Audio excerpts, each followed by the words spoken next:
Picture this. You've just booked your dream trip of a lifetime. Basically, you've picked out all of your different excursions you're going to take. You've decided that you're going to go to the beach for this certain amount of time, and you've booked your flights. You're super excited about going. You've arrived, you've gone through customs, everything has gone smoothly up until this point, and then you go to get in a taxi. The taxi takes you on a long ride to the hotel that you picked out, and at the end of the journey, they basically have ripped you off. This is what happens to so many people whenever they travel abroad. They don't understand how to ensure that their trip goes smoothly and that they pick safe transportation options, safe hotels, and think about other things before they go. In this video, we'll talk about the top 5 travel safety tips for anybody who's traveling anywhere in the world, essentially. They're just very basic things that you can do before you go on your trip to ensure that you're prepared for anything that comes up. My name is Evan. I currently work as a travel risk manager for a large organization that supports travelers all over the globe, from some of the toughest destinations to destinations within my home country of the United States. The number 5 tip that I always tell people is that they need to conduct their own research as much as possible before they go to any destination that they're planning to travel to. So one thing that remains constant, no matter where we are, is that there is uncertainty around the globe that can cause different issues while you're traveling. Every single location that you may potentially want to go to has these moments and periods of time of turmoil and crises that has the potential to affect you directly if you're going to visit there. Common issues could be anything from local protest movements, right? So some countries, there could be an ongoing political crisis that could cause local protests that could affect your ability to move around whatever location you're going to. It could also mean an increase in crime during a certain period of time, whether it's around the holidays. Some locations experience a lot more criminal activity. Government instability, which could definitely impact your trip. And then there could also be natural disasters that, you can't really mitigate against easily, but you should know that, this certain location has a high propensity for natural disasters. In addition, it could be just changes in local laws that may affect you personally as a traveler and for your specific travel profile. So the thing I always tell people, like I mentioned before, is that you need to research beforehand. So some of the examples of some things that have come up that may affect travelers directly would be protests against tourists in Barcelona, earthquakes that have happened in Morocco, hurricanes that could happen in the Caribbean. How do you find information on these particular issues? So there's a number of different open source resources for you. So you can always search the local news in country, especially if it's in a language that you know how to speak. Additionally, you can look at international news, things like the BBC. You can also check government travel warnings. So government travel warnings can be very useful. Most governments put them out, including the United States, Canada, the United Kingdom, countries throughout Europe. So those are very easy ways to find quick bits of information about that. If you're looking at hurricane warnings, the National Oceanic and Atmospheric Administration is another resource that you can check out as well. The number 4 tip that I always tell people is just make sure you have a way to communicate with the outside world, right?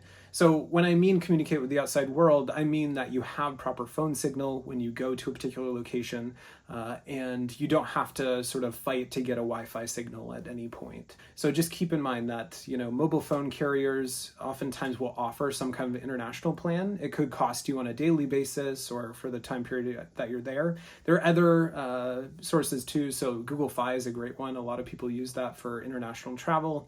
There's also eSIMs that you can use like Airalo and other companies like that. One thing that I would always just encourage is that you ensure that whatever you use does have proper coverage in the location that you're going to. And that includes if you're deciding to go, off track, you need to understand if there will be signal in those locations or not. a lot of times having cell signal is going to be the difference between a really successful trip and a trip that's really difficult, right? So sometimes transportation methods might require a cell signal. Maybe it's that you need to look something up. Maybe you need to use Google Maps while you're there. You need to think about all of that and make sure that you have the proper signal in order to do that. In addition, I would just say that there are other resources that you can use too. So if you're going really far afield, there are satellite communications devices that are pretty widely available. Those are much more expensive. They're not usually necessary. If you do have an iPhone, there are locations where, if there is no cell signal, that they can provide emergency services directly through their network of satellites as well. One thing to keep in mind, a lot of people rely heavily on Wi-Fi. Public Wi-Fi is notoriously insecure on the cybersecurity front, so you just want to be extra careful if you decide to use that, whether it be at your hotel or at an airport. Tip number 3 is really just a basic safety tip that I tell everybody when they're going abroad, just so they understand a really easy way to try to mitigate any issues, especially when it comes to criminality, pickpocketing, things like that. So the big thing here is trying to maintain a low profile. This can be helpful in many different ways. Sometimes it can be easier, sometimes it can be more difficult, right? So for example, if you're an American and you're going to France, in general, you'll probably blend in relatively well until the point that you have to speak with someone, right? They'll understand that you're from the US. Oftentimes you'll have an accent, even if you can speak French, for example. There are other locations where, ethnicity plays a significant role in being able to keep a low profile, right? One thing I would just say on that front is that the big things are just making sure that you're not calling attention to any sort of valuable items. So I always tell people avoid wearing excess jewelry, especially if you're walking down the street in a certain location. You should also avoid wearing a fancy watch. In addition, some bags can call out that there may be a valuable item in them, right? So if a laptop bag is, beside you, someone's going to assume there's a laptop in it. So that's a valuable item that they could take. The other big thing is I recommend that people not carry a large quantity of cash around. There are a few destinations in the globe where it's much harder to use credit cards, for example, or mobile pay. But in those locations, right, there are different techniques to ensure that, you're not carrying excess cash. For other places, right, you want to keep a small amount of cash for emergencies, but you should really stow it in different locations, either, a bit in your front pocket, in a backpack, in the hotel safe, just to make sure that if someone does decide to pickpocket you or rob you for any reason, you're not going to lose all that money right up front. The other big thing that, everybody does now is walk around with their cell phone out or walk around with their AirPods in. This is generally fine in locations with lower crime rates, but if there are locations that, specifically might have a higher crime rate, there are a lot of cases of snatch and grab robberies, which could be, just grabbing your phone out of your hand and running away. It could be off from a motorcycle. That could happen, if you have your AirPods in as well. And then when you're looking at your device or you have your AirPods in, you're much less aware as well. So I just say be extra careful on that front. The number 2 tip I always tell people is choose a reputable accommodation. So there are lots of things to think about when you think about where you're going to stay on a particular trip. And, depending on the destination, there could be a lot more accessibility to large hotel chains, or it might be that there's just very few options for you. So note that this is all very specific to the destination that you might be picking. Wherever you travel, though, you want to make sure that whatever location that you're thinking of going to, you're looking at where are some of the best neighborhoods to stay in. And that's not just, neighborhoods that are accessible to really popular points of interest or things that you want to look at, but also neighborhoods that are known to not be super crime-ridden, not to have, regular break-ins, things like that. So I would just encourage you to do a little bit of research. We already talked about the research beforehand, but this, goes hand in hand with the accommodation portion as well. One thing to note is that without some kind of formal security assessment of a property you might stay in, it's very difficult to have like a tangible understanding of what the security and safety situation is like for that particular location. So there's a couple things that I always tell people to look for, just in case they're not able to have access to that, which most people aren't. So whenever I look at, the property reviews or some of the pictures of the property, I always look that they have a 24/7 front desk staff on hand. That's really important, just so that there's someone monitoring the situation around the hotel. CCTV throughout the property, so there should be cameras all around the property, in the hallways, outside of the building, everywhere, just to ensure that, everything can be seen. If an incident does happen, it can be reviewed directly through their camera system. There are some locations that you might want security guards, right? So let's think of a popular destination for a lot of people from the US. A lot of people go to Jamaica. And what you'll find in Jamaica is that if you go to a resort, there may even be armed guards on the perimeter of the resort. One thing to note is international hotel chains always have some kind of minimum standard for security and safety for all of their properties. So it's always a good bet if you're traveling somewhere that you don't really know much about. You see there's, a Hyatt property, a Hilton property, a Marriott property. Any of those would definitely have pretty strict regulations in terms of safety and security. One thing to note, a lot of people like to use Airbnb, myself included. So I use Airbnb very, very often for personal trips. And then there are other home share sites like Vrbo, for example. One thing I would say on Airbnb and Vrbo and all those sites is that you have to be extra careful when it comes to looking at the reviews, making sure that, they're all very, very good. And that's sort of the safest way to go about it. Make sure there are a lot of reviews, make sure that, there's nothing significant going on, make sure that the trend of reviews doesn't change, right? So if you start seeing like, oh, in the past 4 or 5 weeks, the reviews have continued to go down, but they still have a high rating. Those are all indications that there's kind of a problem with the property. And just note, you don't have a lot of recourse against the person owning the property just because of the fact that they're sort of in a different relationship than a hotel has for you comparatively. So keep that in mind. And then the key is, just making sure that whatever property you pick really does fit your trip, right? You want to make sure that it's close to those destinations. It has everything that you need, especially in terms of, accessibility. So there are some destinations where handicapped accessibility is pretty difficult. So I would just make sure that you look at all of that before you pick that particular property. And now we reach the number one travel safety tip that I have for all of you. So the most important thing that I always tell people is in relation to transportation. Transportation is critical because the number one thing that happens to people when they're traveling abroad is that they end up in a road traffic accident, right? That's the number one incident that occurs for anybody traveling. So keep in mind that particular statistic goes for basically anywhere in the globe, even in the US, even in Europe, places like that. So you want to just make sure that, whatever transportation you're relying on is reputable, is safe. If you're using a driver, they are safe when they're driving you, and just ensuring that, you are going to make it from point A to point B, especially if you need to move quite a bit throughout the entirety of your trip. Depending on the location that you go to, there is a chance that public transportation will be available to you. So, if you're going to New York City, obviously you can use the subway, you can use other forms of public transportation, the bus, things like that.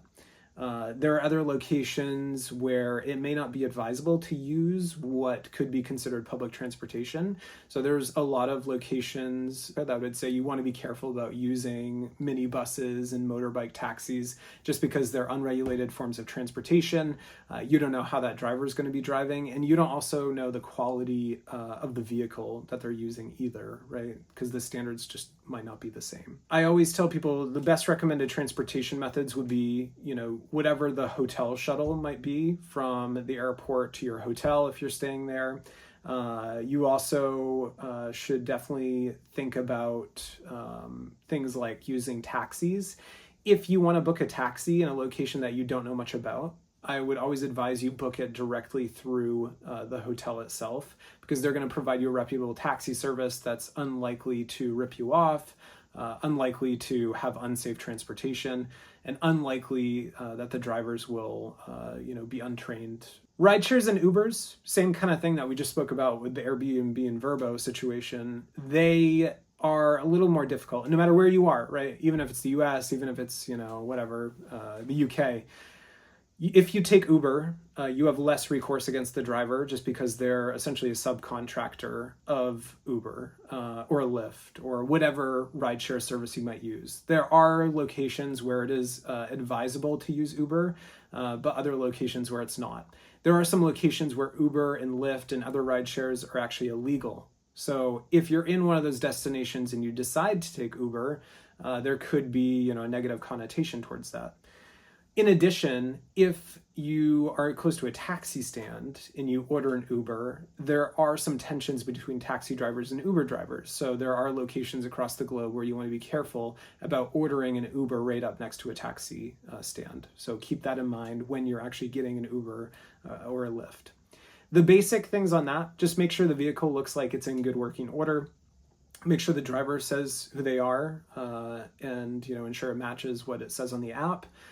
Ensure that the plates match with the vehicle, the license plates, and make sure that when you get in the vehicle that the seatbelt works and that you use it, right? So wherever you're going, always use the seatbelt if it's available. That's the number one tip I would have if you're going to do any takeaway from this entire video. Use the seatbelt whenever possible. If you're in a location that's much more insecure, I wouldn't recommend you use any sort of service like a taxi or Uber or anything like that. Oftentimes there will be some kind of driver service that you can book ahead of time that can transport you throughout. The other big thing that people do is rent vehicles. Renting vehicles really varies from country to country. In the US, state to state can even make a difference on that. But keep in mind that you need to ensure that you're prepared to cover any damage to the vehicle. So there's a couple ways you can do that. Your personal car insurance oftentimes will cover some part if you get in an accident, for example. In addition, you can order up sort of a service directly from the car rental company to ensure that if there's any damages, they'll take care of the cost of that. Also, if you are really into travel credit cards, there are some credit cards that offer specific protections up to a certain amount if you get in a car accident while you're using a rental car. The big thing with a rental car is just making sure that you understand whatever destination you're going to has different driving standards than where you're used to, whatever your home country is. So in those cases, you want to make sure that you know which side of the road you're going to be driving on. Is there anything in particular you should know about getting around? Is it safe to drive at night usually? So, I've been to Belize not too long ago.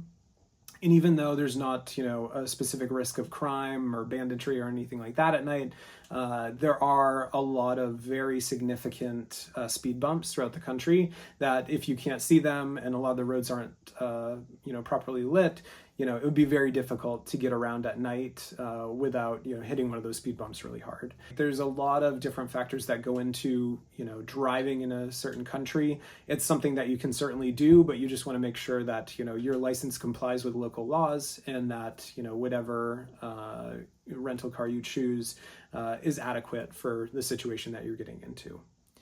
And with that, that's the end of the video. Those are my top 5 travel safety tips for anybody who's, traveling abroad or even, in their home country. Definitely check out more of the videos as they come out. I'm super excited to continue to present this information to all of you. And I will see you in the next video. Thanks so much. Bye.